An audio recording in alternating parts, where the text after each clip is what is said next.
Buenas noches, compañeros y maestra. Ahora les presentaré mi mural y vamos a comenzar con los trastornos del neurodesarrollo.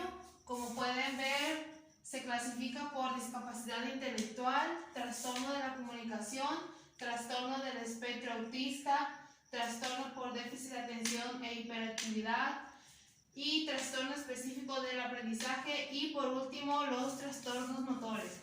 Continuando con esto, seguimos con los criterios diagnósticos de los que les mencioné anteriormente.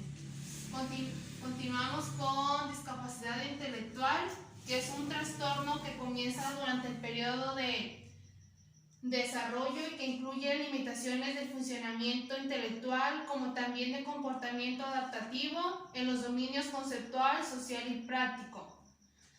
Continuamos con el trastorno de la comunicación,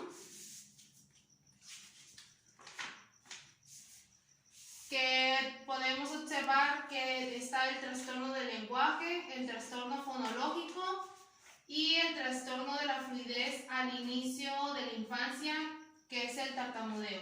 Vamos a comenzar a hablar sobre el trastorno del lenguaje.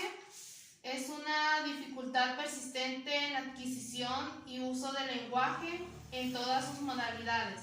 Esto quiere decir hablado, escrito, lenguaje de signos u otro, debido a deficiencia de la comprensión o la producción que incluye lo siguiente: vocabulario reducido, conocimiento y uso de palabras, entre otros.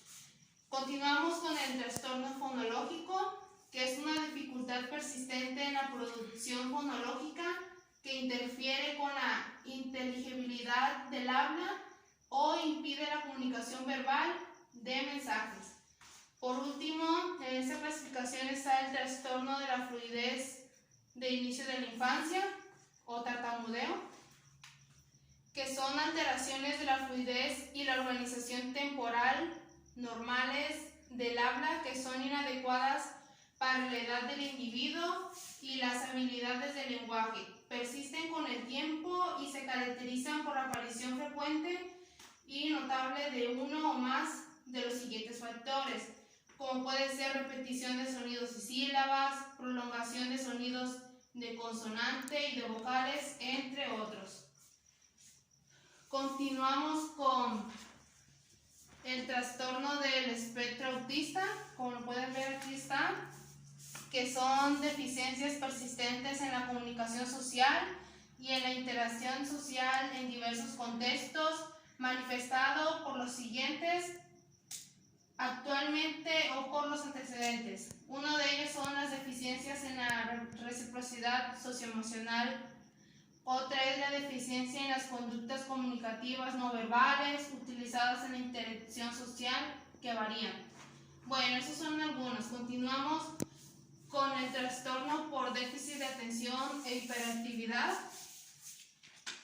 que es un patrón persistente de inatención y o hiperactividad e impulsividad que interfiere con el funcionamiento del desarrollo, que se caracteriza por la inatención de 6 o más de los siguientes síntomas, que se han mantenido durante al menos 6 meses en un grado que no concuerda con el nivel de desarrollo y que afecta directamente las actividades sociales y académicas y o laborales. Continuamos con el trastorno específico del aprendizaje, que es la dificultad en el aprendizaje y la utilización de las aptitudes académicas, evidenciado por la presencia de al menos uno de los siguientes síntomas, que han persistido por lo menos durante 6 meses a pesar de intervenciones dirigidas a estas dificultades. Los síntomas son lectura de palabras imprecisas o lenta y con esfuerzo, dificultad para comprender el significado de lo que se lee, dificultad ortográfica, dificultades con la expresión escrita, dificultades para dominar el sentido numérico o el cálculo y dificultades con el razonamiento matemático. Por último, tenemos los trastornos motores, que que tenemos el trastorno del desarrollo de la coordinación, que es la adquisición y ejecución de habilidades motoras coordinadas que están muy por debajo de lo esperado para la edad cronológica del individuo, y las dificultades se manifiestan como torpeza. Ahora continuamos con los trastornos de la conducta alimentaria y de la ingesta, de los cuales se desprenden la pica, trastornos de rumiación, trastornos de atracones, trastorno de evitación y restricción de la ingesta de alimentos, la bulimia nerviosa y la anorexia nerviosa. Bueno, sobre los criterios diagnósticos de la pica, nos dice que es una ingestión persistente de sustancias no nutritivas y no alimentarias durante un periodo mínimo de un mes. Continuando con el trastorno de rumiación, es la regurgitación repetida de alimentos durante un periodo mínimo de un mes. Los alimentos regurgitados se pueden volver a masticar, a tragar o se escupen. De acuerdo con los trastornos de los atracones, son episodios recurrentes de atracones. Un episodio de atracón se caracteriza por la ingestión, la sensación y los episodios de atracones que se asocian a 3 o más atracones. Continuamos con el trastorno de evitación y restricción de la ingesta de alimentos, que son trastornos de la conducta alimentaria y de la ingesta de alimentos, como puede ser falta de interés aparente por comer o alimentarse, y evitación a causa de las características organolépticas de los alimentos. Continuamos con la bulimia nerviosa, que son episodios recurrentes de atracones. Un episodio de atracón se caracteriza por los dos hechos siguientes, como es la ingestión y la sensación de falta de control. Por último tenemos la anorexia nerviosa, que es la restricción de la ingesta energética en relación con las necesidades, que conduce a un peso corporal significativamente bajo con relación a la edad. Bueno, continuando con el mural, tenemos lo de trastornos de la excreción, que implican la eliminación inapropiada de orina o heces, y se suelen diagnosticar por primera vez durante la infancia o la adolescencia. Este grupo de trastornos incluye lo que es la eunesis, que es la emisión repetida de orina en lugares inapropiados, y por otra parte la encopresis, que es la excreción repetida de heces en lugares inapropiados. Como les decía, se incluyen subtipos para diferenciar la eliminación nocturna de la diurna durante las horas de vigilia, y como ya les dije, tenemos la eunesis, que es la emisión repetida de orina, y la encopresis, que es la excreción repetida de heces. Bueno, ahora continuamos con el tema del sueño y vigilia. Como pueden ver, estos son de los que se desprenden de este tema. Comenzamos con el trastorno de insomnio, que es predominante insatisfacción por la cantidad o la calidad del sueño, asociada a uno o más de los síntomas siguientes, como puede ser dificultad para iniciar el sueño, dificultad para mantener el sueño, despertar pronto por la mañana o incapacidad para volver a dormir. Continuamos con el trastorno de la hipersomnia. El individuo refiere somnolencia excesiva a pesar de haber dormido durante un periodo principal que dura al menos 7 horas. Continuamos con la narcolepsia, que son periodos recurrentes de necesidad irreferente de dormir, de abandonarse el sueño o de echar una siesta que se produce en un mismo día. Estos episodios se han de haber producido al menos 3 veces por semana durante los últimos 3 meses. Continuamos con el apnea e hipopnea obstructiva del sueño, que puede ser 1 o 2. signos en la polisomnografía de al menos 5 apneas o hipopneas obstructivas por hora de sueño y uno u otro de los síntomas del sueño. Continuamos con el apnea central del sueño, que son signos de polisomnografía de 5 más apneas centrales por hora de sueño. Por otra parte está trastorno. Este trastorno no se explica mejor por otro trastorno del sueño actual. Tenemos la ventilación relacionada con el sueño, que es la polisomnografía. Pone de manifiesto episodios de disminución de la respiración asociadas a una elevación de la concentración de CO2. Por consiguiente está el trastorno del ritmo circadiano de sueño y vigilia, que es un patrón continuo o recurrente de interrupción del sueño que se debe principalmente a una alteración del sistema circadiano o a un alineamiento defectuoso entre el ritmo circadiano endógeno y la sincronización sueño y vigilia, necesarios según el entorno físico del individuo o del horario social o profesional del mismo.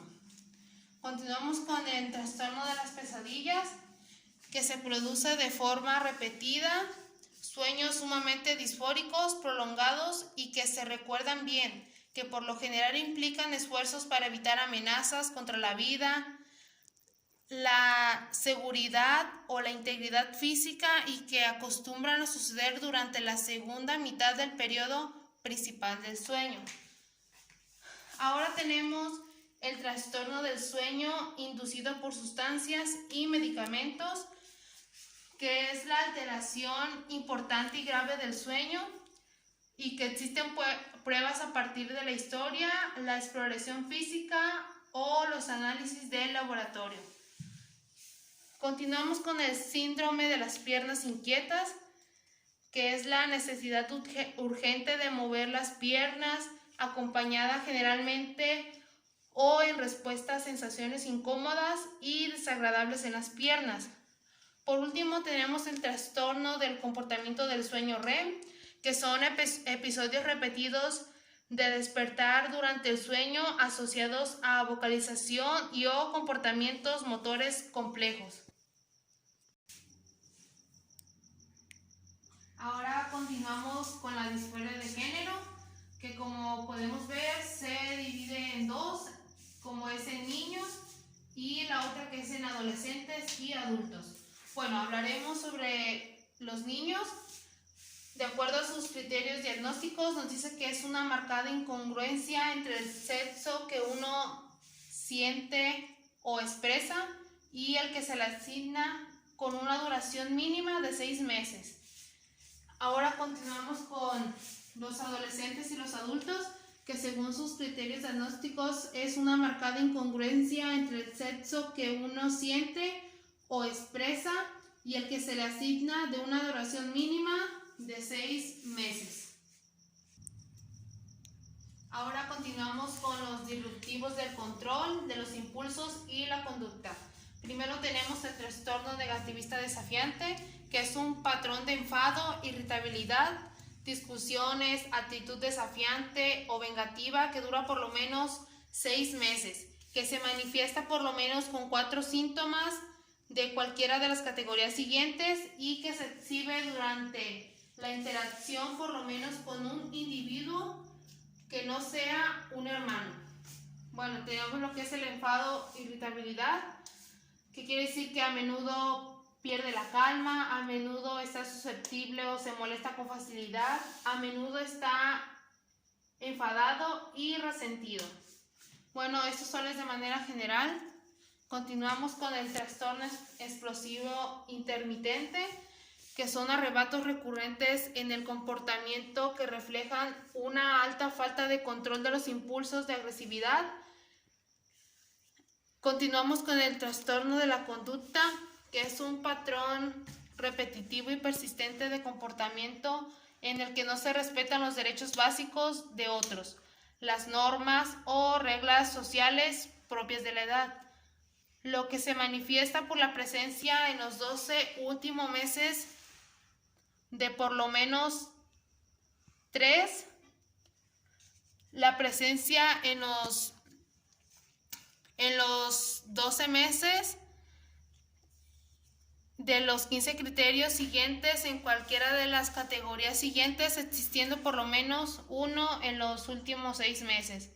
Tenemos la agresión a personas y animales, destrucción de la propiedad y engaño o robo.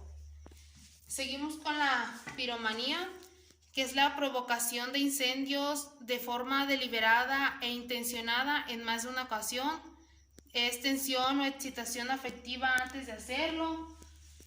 Continuamos con la cleptomanía, que es fracaso recurrente para resistir el impulso de robar objetos que no son necesarios para uso personal ni por su valor monetario. Ahora y por último, nos vamos a los trastornos relacionados con sustancias y trastornos adictivos. Según el DSM-5, nos dice que todas las drogas que se consumen en exceso producen una atención directa general del sistema de recompensa cerebral que está implicado en el esfuerzo comportamental y en la producción de recuerdos. Esta activación del sistema de recompensa es tan intensa que incluso se descuidan las actividades normales. En vez de obtener dicha estimulación a través de comportamientos adaptativos, las drogas de abuso activan directamente las vías de recompensa. Asimismo, los individuos con menos niveles de autocontrol, que reflejan disfunciones en los mecanismos de inhibición cerebral, están más predispuestos a desarrollar trastornos por consumo de sustancias. Aquí mismo nos daba la información de que se engloban 10 clases diferentes de drogas, como son el alcohol, la cafeína, el cannabis, los alucinógenos, los inhalantes, los opiáceos, los sedantes, los hipnóticos, los estimulantes y el tabaco. Bueno, compañeros, esto fue todo de mi parte.